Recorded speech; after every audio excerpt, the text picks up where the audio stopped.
In this session, I will explain how to check the MPG handle operation failure.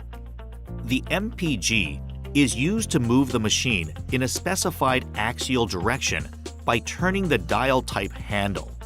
It is used for moving a relatively short distance. It is configured by selecting the moving distance per scale. First, axis selection and magnification selection in the MPG are methods of verifying that the actual pulse is emitted by the dial when the MPG handle is rotated in a normal operation. Check the value of parameter number 12300.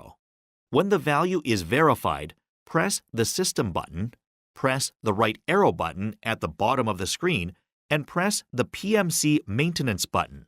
Press the Signal Status button at the bottom of the screen. Searches the address of the value that was found in the parameter. For example, if the value found in the parameter is 12, search for X12 on the Signal Status screen. Rotate the dial to check the movement of X bits. If no bit movement is found, we can expect that the dial itself may be defective. In this case, check or replace the cable.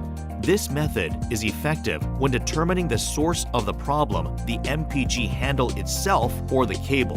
That is the end of my explanation on how to check the MPG handle operation failure.